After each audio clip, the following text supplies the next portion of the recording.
नमस्कार, मैं रवीश कुमार।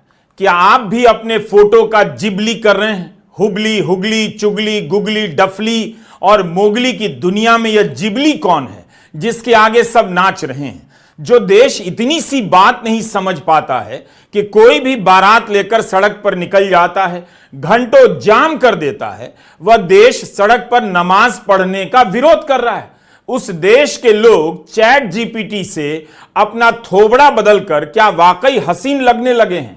दिमाग कब बदलेगा? क्या यह भी अब चैट जीपीटी को ही बदलना पड़ेगा? हमारा सवाल बस इतना है कि अगर जिबली एनिमेशन अभिव्यक्ति है तो किस तरह की अभिव्यक्ति है? क्या हम इसके जरिए लोकतांत्रिक अधिकारों और सवालों को उठा रहे हैं? क्या अस्पतालों में इतनी भीड़ है, इलाज के लिए लोग घंटों लाइन में लगते हैं, डॉक्टर के पास पहुंचते पहुंचते सुबह से शाम हो जाती है? क्या हम इसके जरिए संवैधानिक लड़ाई जिबली के कैरेक्टर को आउटसोर्स कर देना चाहते हैं? वो लड़ लेगा हमारे बदले।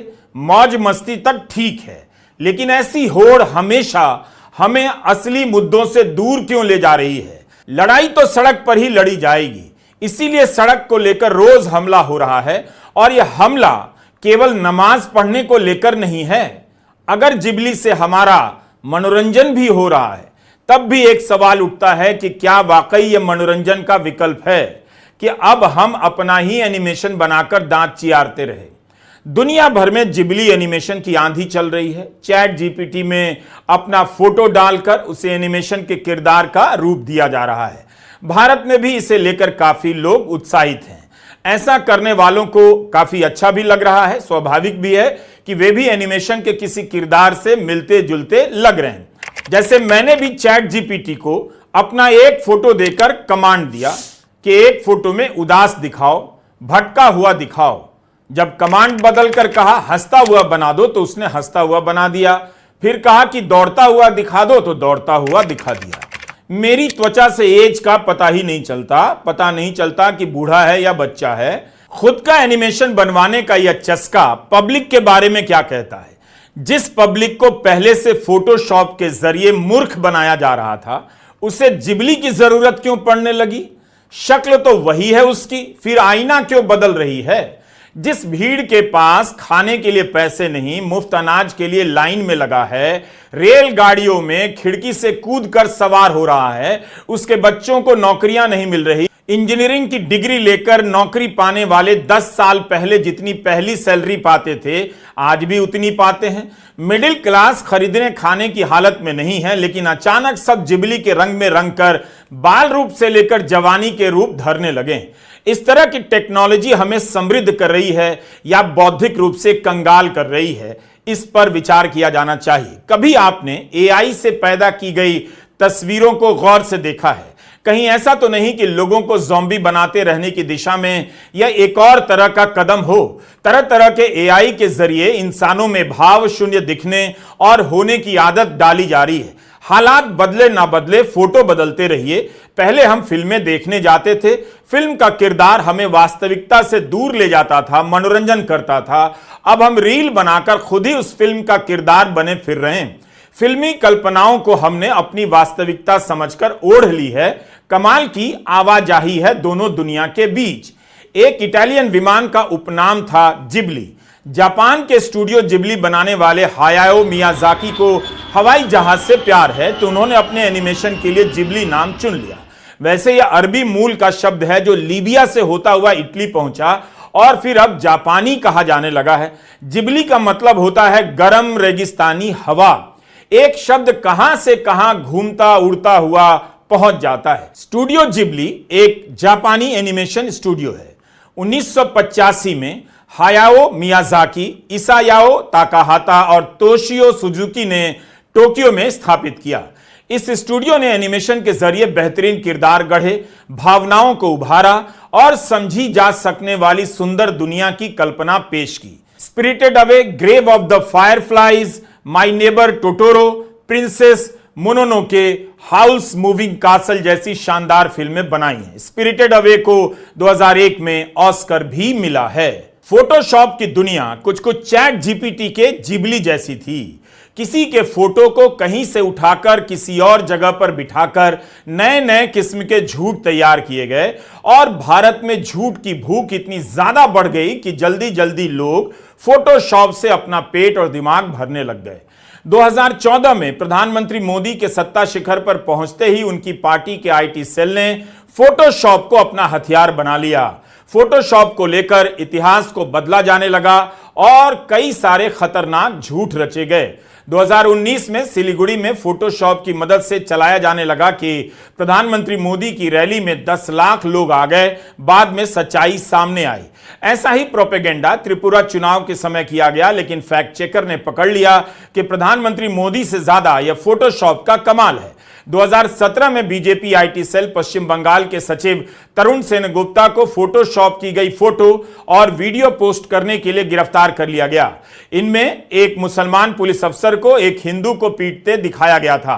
बीजेपी के विरोधियों ने भी फोटोशॉप का इस्तेमाल किया है, लेकिन प्रसार और प्रचार में बीजेपी सबसे आगे निकल गई। तो क्या फोटोशॉप से झूठ गढ़ने की टेक्नोलॉजी अब काम की नहीं रही? ट्विटर पर ग्रॉक बीजेपी के आईटी सेल के तमाम दावों की पोल खोल रहा है। प्रधानमंत्री मोदी के झूठ गिनाए जा रहा है। फोटोशॉप के जरिए फोटो बदलकर झूठ फैलाने का तंत्र आईटी सेल का था, यानी वो सप्लायर था। बाकी आप लोग यानी जनता, डिस्ट्रीब्यूटर और कंज्यूमर एक साथ हो गई। अब जिबली से आप एनिमेशन भी बना सकते हैं और उसका वितरण भी कर रहे हैं। इसमें एक अंतर है। चैट जीपीटी कई बार फोटो में कुछ जोड़ने से मना कर देता है, कहता है कि यह उसकी नीति के खिलाफ है, मतलब याद दिला रहा है कि कॉपीराइट और कंटेंट की नीति की जरूरत उसे भी पड़ती है। पब्लिक को भी इन बातों का ध्यान रखना चाहिए। जैसे चैट जीपीटी से कहा गया कि सड़क पर नमाज पढ़ने या कांवड़ यात्रा का एनिमेशन बना दीजिए, तो साफ इनकार कर दिया और कहा कि यह हमारे कंटेंट नीति के खिलाफ है, हम नहीं बनाएंगे। हमने यह कमांड इसलिए दिया कि जिस देश में हफ्तों सड़कों को बंद कर दिया जाता है कि कांवड़ यात्रा निकलेगी, सार्वजनिक स्थलों पर पार्कों में 9-9, 10-10 दिनों तक मूर्तियों की स्थापना होती है, उस देश में बेशर्मी के साथ नेता से लेकर अफसर बयान दे रहे हैं कि सड़क पर नमाज नहीं पढ़ने देंगे। जिस देश की सड़कें यहां से लेकर वहां तक अतिक्रमण से भरी पड़ी हैं, उस देश में नेता और अफसर गुंडागर्दी की भाषा बोल रहे हैं कि सड़क पर नमाज नहीं पढ़ने देंगे। इतनी सी बात भारत नहीं समझ रहा। महीने 2 महीने सड़क और पार्क घेर कर पारिवारिक, धार्मिक, सार्वजनिक कार्यक्रम होते हैं। सड़क पर किसी की बारात निकल रही होती है, लोग पीछे पीछे घंटों जाम में फंसे होते हैं, तब एम्बुलेंस की याद नहीं आती। लेकिन नमाज के नाम पर एक समाज को अपमानित करना है, उसे दोयम दर्जे का नागरिक बताना है, उसके साथ अन्याय करना है, तो सड़क पर नमाज पढ़ने को लेकर गोदी एंकर नफरत फैलाने लग जाते हैं। आप खुद इन खबरों की हेडलाइन देखिए। बारात के कारण शहर शहर से जाम की खबरें शादी के हर सीजन में मिल जाएंगी। उल्टा ट्रैफिक विभाग एडवाइजरी जारी करता है कि लगन का टाइम है, बारात लेकर निकलना जैसे उनका अधिकार है, इसलिए आप दूसरे रास्तों का इस्तेमाल कीजिए। लेकिन जब भी ईद का मौका आता है, बेशर्मी के साथ सड़क पर नमाज नहीं पढ़ने देने का लेक्चर दिया जाता है। आधे घंटे की नमाज नहीं होती होगी, लेकिन सड़ी हुई सोच का क्या करेंगे। अफसर से लेकर नेता सड़क पर नमाज पढ़ने को लेकर मुद्दा बना रहे हैं। जिस सड़क पर लोग बारात लेकर घंटों डांस करते हैं, जाम कर देते हैं, उन बारातियों के खिलाफ कोई चेतावनी जारी नहीं करता। यह सब दर्ज हो रहा है इतिहास में, वर्तमान में और भविष्य के लिए। आप कितना भी जिबली बनवा लें, कितना भी डफली बजवा लें और कितनी भी चुगली कर लें, जिबली से आप अपना बैकग्राउंड बदल सकते हैं, थोबड़े का हुलिया बदल सकते हैं, लेकिन दिमाग में जो कूड़ा भरा जा रहा है वो जिबली से नहीं बदलेगा। वो बदलेगा गलत को गलत कहने से और देखने से। सड़क पर नमाज को लेकर घृणा करने वाले क्या बारात को राष्ट्रीय कर्तव्य समझते हैं कि 2-2 घंटे तक बैंड बाजा रोककर डांस किए जा रहे हैं? जिबली आने से आपका क्या बदल रहा है? फौरी मनोरंजन के अलावा क्या आपका विवेक बेहतर हो रहा है? इंटरनेट की दुनिया में समय समय पर ऐसी आंधियां चलती हैं ताकि जो भारतीय 5-5 घंटे स्मार्टफोन में बिता रहे हैं, वे कुछ और घंटे बिताने लग जाएं और काम की चीजें पढ़ना छोड़कर फालतू की चीजों में व्यस्त हो जाएं। फालतू की चीजें ना हो तो सोचिए आप काम की चीजों को लेकर बात करने लग जाएंगे। और खतरा किसे होगा? भारत सरकार के माई गव इंडिया के इंस्टाग्राम पर प्रधानमंत्री मोदी की तरह तरह की जिबली फोटो डाल दी गई। ऐसे ही जगत में प्रधानमंत्री के फोटो की भरमार है, लेकिन यहां वे अलग अलग मुद्राओं में एनिमेशन के रूप में देखे जा सकते हैं।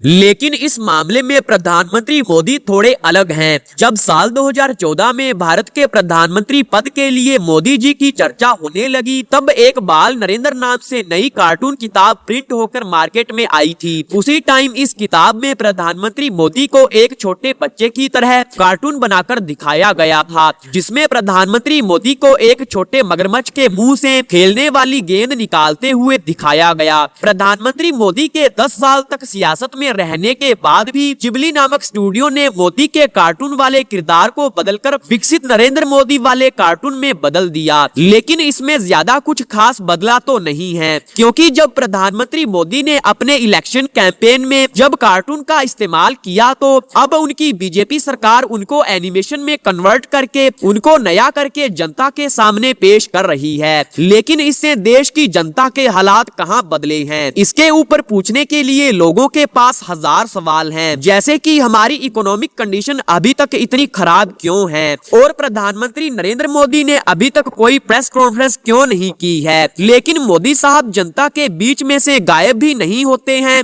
और इस बात को कोई नोट भी नहीं करता है कि प्रधानमंत्री मोदी सवालों के जवाब ना देते हुए भी सवालों का सामना किए बगैर ही हर समय देश की जनता के बीच में बने रहते हैं। चलिए मान लेते हैं कि इससे पहले वाले नेताओं के पास जवाब नहीं होते थे, इसलिए वो जनता के बीच में जाकर चर्चा करने से डरते थे, घबराते थे, और अब जवाब नहीं होने पर भी ये लोग अपना फोटो, अपनी रील, अपना एनिमेशन, अपना कार्टून दिखाए जा रहे हैं, और उन पर से देश की जनता भी इन सब चीजों से नाराज या गुस्सा ना होने की बजाय उन एनिमेशन के साथ खेलकर अपना मनोरंजन करने लगती है। ये स्टूडियो जिबली बनाने वाले हाइको मियाजाकी कहते हैं कि ये आने वाली आर्टिफिशियल इंटेलिजेंस इंसानी जिंदगियों की तौहीन करने वाली है, उनकी डिसरिस्पेक्ट करने वाली है, और इसी एआई की मदद से हम लोग अपनी तस्वीरों से अपना कार्टून वाला एनिमेशन बनवा रहे हैं। तो क्या अब हम इंसानों को अपनी गरिमा की समझ बिल्कुल भी नहीं रही। दिसंबर 2023 में छपे इस एक आर्टिकल में बयान करते हैं कि मियाजाकी अपनी कल्पनाओं को एआई की मदद से नहीं करते हैं, बल्कि कई सदियों पुराने तरीकों से अपने काम को करने की कोशिश करते हैं, क्योंकि यही सब जिबली के टूल्स हैं, डिवाइस हैं। इन्हीं की मदद से ये आर्टिस्ट पिछले 40 सालों से कॉमिक्स से लेकर एनिमेशन वाली फिल्में भी बना रहे हैं। पहले नॉर्मल पेपर पर किरदारों को उकेरा जाता है, एक्स्ट्रा लाइंस को मिटाकर उन्हें ठीक करते हैं, और इसके बाद उनमें रंग भर के एनिमेशन बनकर तैयार होता है। अब इससे हमें यही मैसेज मिलता है कि यदि हमें भी इन एनिमेशन में महारत हासिल करनी है, तो हमें भी टेबल पर बैठकर पेपर, कलम और किताबों के साथ लॉन्ग टाइम तक प्रैक्टिस करनी पड़ेगी, क्योंकि मियाजाकी के द्वारा किया जाने वाला ये काम काफी मेहनत का काम है, जिसको करने में तेज दिमाग के साथ अच्छा खासा टाइम भी लगता है, और इसके लिए उन्होंने अपनी कल्पनाओं को आउटसोर्स नहीं किया है, क्योंकि जो काम हाथों की कला और दिमागी मेहनत से पॉपुलर हुआ है, उसको हम लोग आर्टिफिशियल इंटेलिजेंस की मदद से चुरा कर रहे हैं। मतलब साफ है कि